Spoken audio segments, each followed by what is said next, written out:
Hello student, good morning. आपका स्वागत है आपके ही चैनल शिप्रा मिश्रा पर। तो आज हम लोग क्लास 9th साइंस का केमिस्ट्री पढ़ेंगे। Chapter 3 atoms and molecules. Atoms and molecules. तो हम लोग एटम्स एंड मॉलिक्यूल्स में चैप्टर का नाम है। अब हम लोग हेडिंग पढ़ेंगे। कौन सा? ये जो हेडिंग हम बताने जा रहे हैं ये बहुत ही इम्पॉर्टेंट है। 3 स्टार इस पे दीजिएगा। Law of chemical combination. Law of chemical combination ये बहुत ही इम्पॉर्टेंट हेडिंग है, इस पे आप लोग 3 स्टार दीजिएगा। अब बात आई एटम्स एंड मॉलिक्यूल्स। एटम क्या होता है और मॉलिक्यूल्स क्या होता है। तो एटम और मॉलिक्यूल्स जानने के पहले हम लोग मैटर को डिस्कस करते हैं। What is matter? मैटर क्या होता है? तो आप लोग बोलेंगे हमारे चारों तरफ जितने भी चीज़ें दिखाई दे रही हैं, हमारे चारों तरफ जितने भी चीज़ें वस्तुएं दिखाई दे रही हैं, सब क्या है? सब मैटर है। सब क्या है? सब मैटर है। जैसे pen, copy, book, chair, table, anything, fan, कुछ भी है तो ये सब मैटर है। अब मैटर में 2 इम्पॉर्टेंस पॉइंट है। क्या? पहली बात, मैटर में प्रेजेंट होना चाहिए मास। जैसे ये बॉल है तो ये बॉल जो है वो क्या है? वो एक मैटर है। कैसे कैसे कह सकते हो कि यह एक मैटर है? देखो, इसका कुछ तो मास होगा। मान लो 3 ग्राम इसका वेट है। कितना? 3 ग्राम इसका वेट है। तो ये इसका मास हुआ कि नहीं हुआ? तो ये इसका मास है जो कि 3 ग्राम है। अब ये मान लो स्पेस है, सॉरी ये मान लो कोई प्लेस है ना। तो इस पे हम लोग ऐसे इसको रखे, यहाँ पे देखो ऐसे इसको रख दिए। अब यहाँ पर जब हम लोग इसको रखे तो ये इतना स्पेस ले रहा है कि नहीं? ये इतना स्पेस ले रहा है। तो यहाँ से एक बात समझ में आई कि मैटर में क्या प्रेजेंट होना चाहिए? मास होना चाहिए और स्पेस होना चाहिए। स्पेस वो ऑक्यूपाइज करे तो उसको हम लोग बोलते हैं कि यह मैटर है। ये बॉल क्या है? एक मैटर है। तो जब हम लोग इस पे रखे तो ये भी एक कवर कर रहा है इतना एरिया। ये जो इतना एरिया कवर कर रहा है मीन्स इतना स्पेस वो ले लिया। तो ये क्या है? ये एक मैटर है। अब इसका कुछ वॉल्यूम है, ठीक? तो मीन्स यहाँ पे 2 बातें समझ में आई। मैटर में एक फिक्स मास होना चाहिए और वो कुछ स्पेस ऑक्यूपाइज करता हो तो उसको हम बोलते हैं कि यहाँ पे ये मैटर है। राइट? इतना आपको समझ में आ गया होगा। तो अब हम लोग क्या करेंगे? तो अब जब हम लोग मैटर है तो मैटर जान गए। मैटर के बाद हम लोग मैटर को कई पार्ट में डिवाइड करेंगे। जैसे मैटर है तो इसको अलग अलग पार्ट में डिवाइड करेंगे, मीन्स मैटर को तोड़ेंगे। जब इसको हम लोग तोड़ेंगे एक अलग अलग पार्ट में तो ये टूटता चला जाएगा। फिर यहाँ पे जो आया फिर इसको हम लोग तोड़ेंगे, ये टूटता चला गया। एक टाइम ऐसा आएगा, ये जैसे मान लो ये मैटर है, फिर इसको हम लोग तोड़ रहे हैं। फिर यहाँ पे एक टाइम ऐसा आया कि ये जो है पार्टिकल्स ये अब नहीं टूटेगा। जब ये पार्टिकल्स नहीं टूटेगा, सपोज करो जैसे ये है, ये पार्टिकल्स है, ये आपको अभी दिखाई दे रहा है लेकिन अभी सुनो, है ना, दिखाई दे रहा है। इसको आप लोग, ये एक पार्टिकल्स है जो आपको दिखाई नहीं दे रहा है, ठीक? इसको आप लोग माइक्रोस्कोप से जब देखेंगे तब ये दिखाई दे रहा है कि अब हम इस लोग इसको तोड़ने की कोशिश करें, इसको तोड़ना चाहें तो नहीं टूटेगा। क्यों? क्योंकि ये इतना छोटा हो चुका है कि ये अब टूटेगा नहीं। तो हम लोग इसको क्या बोले कि ये जो है एटम है। टिनी पार्टिकल्स ये जो छोटा सा पार्टिकल्स है अब ये टूट नहीं सकता, इसी को बोला गया है कि atom.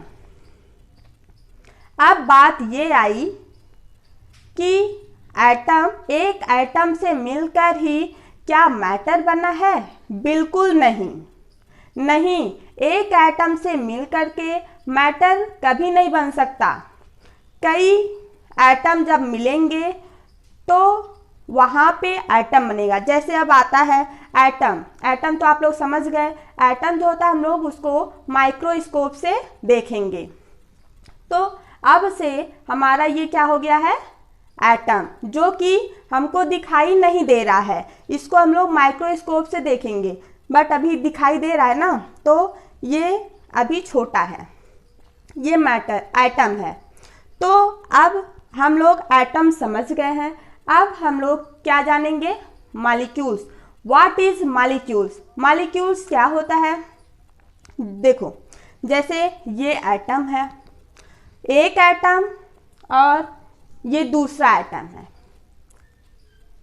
One atom to another atom are combined to each other then to form of molecules. जब हम लोग एक एटम को और दूसरे एटम को एक दूसरे से कंबाइन करते हैं, मीन्स ऐसे जोड़ दिए, अब ये एक दूसरे से कंबाइन हो गया तो ये क्या बन गया?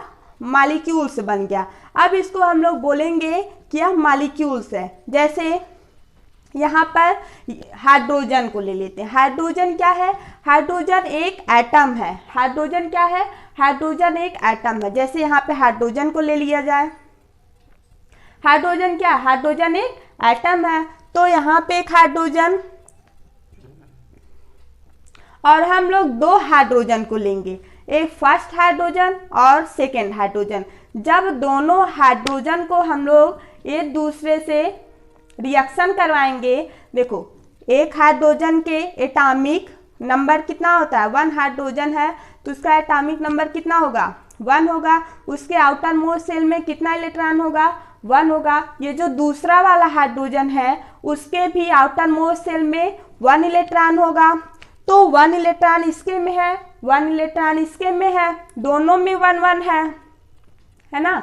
तो जब हम लोग एक हाइड्रोजन को दूसरे हाइड्रोजन से कंबाइन करते हैं, ये हाइड्रोजन अपना एक इलेक्ट्रॉन इस हाइड्रोजन को देगा और ये हाइड्रोजन अपना एक इलेक्ट्रॉन इसको देगा, तो इस हाइड्रोजन और इस हाइड्रोजन के बीच में सिंगल बॉन्ड बनेगा।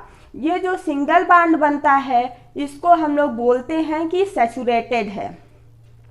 अभी आपको सैचुरेटेड नहीं जानना है, बस आप लोग इतना जानोगे, हाइड्रोजन और हाइड्रोजन जब हम लोग एक दूसरे से कंबाइन करते हैं वो बनता है H2। क्या बनता है?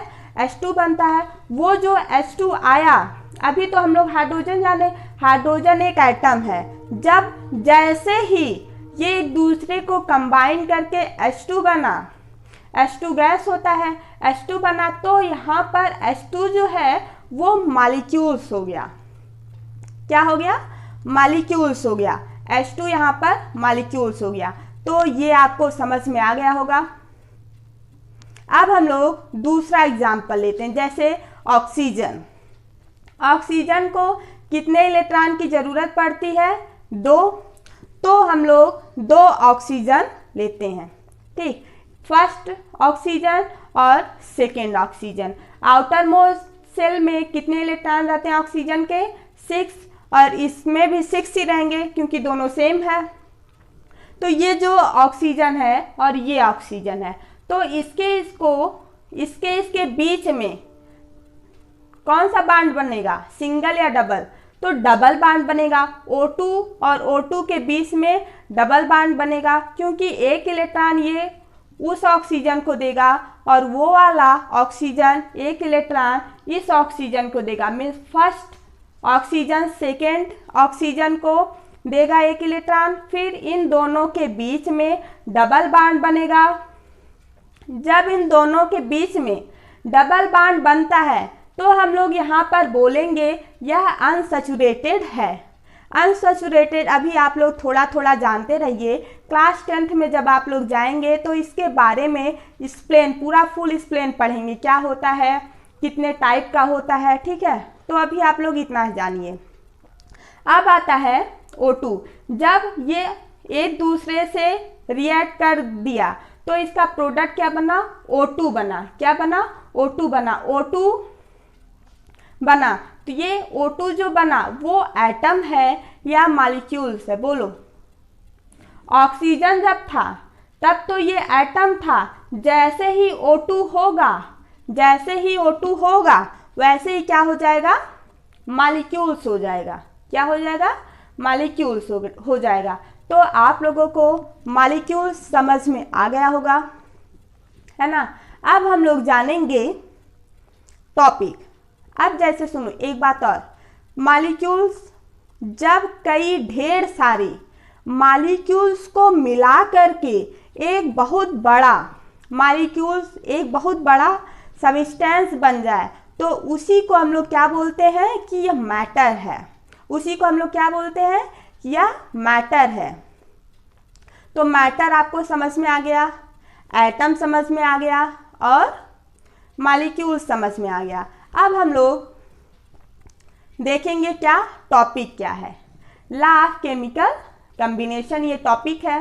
तो इस टॉपिक के पहले हम लोग केमिकल रिएक्शन जानेंगे। केमिकल रिएक्शन क्या होता है, जैसे हम लोग घर में अपने कॉफ़ी, ये एक्सपेरिमेंट ऐसा है जो कि आप लोग घर में किए होंगे बट आपको पता नहीं है कि यह केमिकल रिएक्शन ही है। तो देखो कितने लोग कॉफ़ी बनाए हैं, सब लोग बनाए होंगे, है ना। नहीं बनाए हैं तो जाकर इस एक्सपेरिमेंट को आप लोग करिएगा तो आपको पता चलेगा कि यह केमिकल रिएक्शन है। जैसे आप लोग एक वो लेंगे पैना, ठीक, उसमें मिल्क डालेंगे, मीन्स दूध को डालेंगे, फिर इसको आप लोग रखेंगे गैस पे जला करके, फिर वो नीचे से हीट होता रहेगा, फिर जब हीट हो जाएगा, बॉयल हो जाएगा, फिर उसमें आप लोग शुगर डालेंगे, ठीक है। जब आप लोग शुगर डालेंगे वो जब सेक हो जाएगा पूरी अच्छी तरह से, तब उसमें आप लोग कॉफ़ी डाल करके उसको सेक करेंगे, है ना। तो उसको हिलाएंगे। जब आप लोग ऐसा करेंगे तो वो एक प्रोडक्ट बना। अब यहाँ पे देखो रिएक्टेंट आप लोग क्या करवाए, आप लोग पैना लिए, फिर उस पर मिल्क डाले, मिल्क लिए और फिर उसमें शुगर ऐड किए, फिर उसमें कॉफ़ी, मीन्स 3 चीज़ आप लोग ऐड किए हैं। उसके बाद एक सब्सटेंस बना है, एक प्रोडक्ट बना है। वो जो प्रोडक्ट बना है वो क्या है, वो केमिकल रिएक्शन है। वो प्रोडक्ट क्या है, वो केमिकल रिएक्शन है। इसी को हम लोग बोलते हैं क्या, केमिकल रिएक्शन है। आप लोग चाय बनाते हैं तो चाय में भी कई रिएक्टेंट को जोड़ करके एक प्रोडक्ट बनता है, क्या, टी, मीन्स चाय बनता है। आप लोग बनाए हैं और आप लोग को पता भी होगा। अब आता है, अब हम लोग टॉपिक पे आते हैं। अब इतनी बातें आपको समझ में आ गई होगी। यहाँ से भी कभी कभी 1 नंबर में क्वेश्चन पूछा जा सकता है। अब आता है लॉ ऑफ केमिकल कॉम्बिनेशन। तो लॉ ऑफ केमिकल कॉम्बिनेशन ये कौन दिया, ये लेविजियर ने दिए।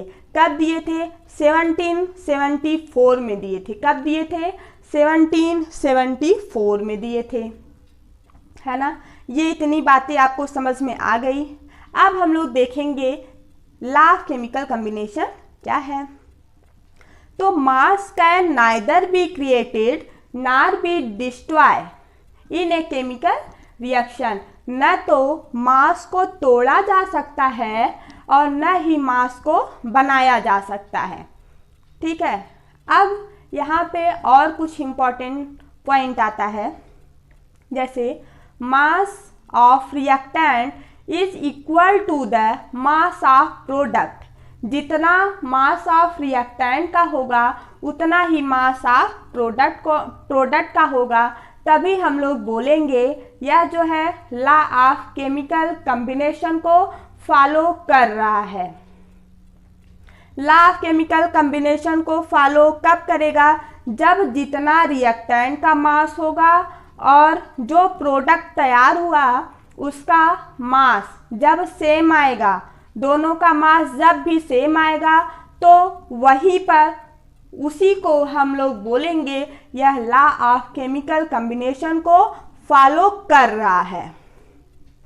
राइट, इतना आपको समझ में आ गया होगा। तो अब एक एग्जाम्पल हम लोग लेते हैं, जैसे कार्बन डाइऑक्साइड C+O2 कार्बन है, तो कार्बन का एटॉमिक मास कितना होता है? 12 ग्राम होता है। ऑक्सीजन का एटॉमिक मास कितना होता है? 16 ग्राम। ठीक, अब कार्बन प्लस ऑक्सीजन C+O2 को, ये दोनों सब्सटेंस है, ये दोनों रिएक्टेंट है, इन दोनों को जब हम लोग कंबाइन करते हैं एक दूसरे से, मीन्स C+O2 को जब जोड़ते हैं, एक कार्बन है और एक ऑक्सीजन है, जब हम लोग मान लो एक कार्बन है और एक ऑक्सीजन है, ये कार्बन ये ऑक्सीजन को जब हम लोग कंबाइन करते हैं तो अब देखो कंबाइन कर दिए, इतना हो गया, मीन्स ये कार्बन डाइऑक्साइड हो गया, मीन्स CO2 हो गया। अब यहाँ पे बनेगा क्या? CO2। ये अब यहाँ पे देखो कार्बन का एटॉमिक मास 12 होता है, ऑक्सीजन का एटॉमिक मास 16 होता है, यहाँ पे O2 है तो आप 16 × 2 मीन्स 32 ग्राम आ गया। यहाँ पे कार्बन 12 ग्राम आया, ऑक्सीजन 32 ग्राम आया। फिर ये जब रिएक्टेंट एक दूसरे को कंबाइन किया गया, उसके बाद जो प्रोडक्ट बना मीन्स CO2 जो बना वो कितना है? अब जैसे कार्बन डाइऑक्साइड है तो कार्बन का एटॉमिक मास 12 होता है, 12 प्लस O2 है तो उसको एक ब्रैकेट में करेंगे, कार्बन मीन्स 12 प्लस फिर ब्रैकेट करेंगे, जैसे आप लोग यहाँ पे देखो ब्रैकेट में O2 है तो 16 × 2, यहाँ से 32 प्लस 12 कितना आया? 44 ग्राम आया। अब यहाँ पे जो रिएक्टेंट है उसको देखो, 12 प्लस 32 दोनों को ऐड करेंगे, कितना आएगा? 44 ग्राम आया।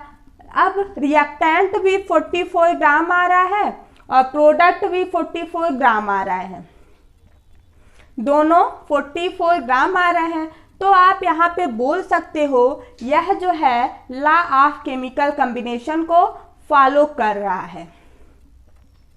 समझ में आया इतना? अब आप लोग H2O का खुद से करके देखेंगे, जब आपको नहीं आएगा तो आप लोग कमेंट करिएगा, हम आपको ये भी बता देंगे। ठीक है, जैसे यहाँ पे हम बता दे रहे हैं 2H2 + O2 = 2H2O होता है, मीन्स H2 + O2 को जब हम लोग ऐड करते हैं तो क्या बनता है? पानी, मीन्स वाटर बनता है, मीन्स H2O बनता है, फॉलो नहीं करता। ठीक है, तो आपको इतना समझ में आ गया होगा। कोई प्रॉब्लम है तो आप लोग कमेंट में करके बता दीजिएगा, वो हम एक बार आप लोग लेकिन फिर से वीडियो देखेंगे तो आपको सारी बातें अच्छे से समझ में आ जाएगी। ठीक है, तो आप लोग अपनी तैयारी करते रहिए। आप लोग अभी 9th में हैं, तो अभी से आप लोग जब अपना बेस मजबूत किए रहेंगे तब आप लोग जब 12th में जाएंगे तो आपको सारी बातें यही सब वहाँ भी मिलेगा। और जो सैचुरेटेड अनसैचुरेटेड है ना, वहाँ पे ये पॉइंट जो है बहुत इम्पॉर्टेंट है। चैप्टर 4 है, वहाँ पे ये टॉपिक जो आता है सैचुरेटेड अनसैचुरेटेड, यहाँ पे आपको बस थोड़ा सा बताए हैं, वहाँ पे आपको पूरा एक्सप्लेन करेंगे और वहाँ से क्वेश्चन बोर्ड एग्ज़ाम में पक्का आता है और हर साल आता है। ओके, तो thank you, bye bye guys. आप लोग हमारे चैनल को लाइक कीजिए, शेयर कीजिए और सब्सक्राइब कीजिए। Thank you, bye bye.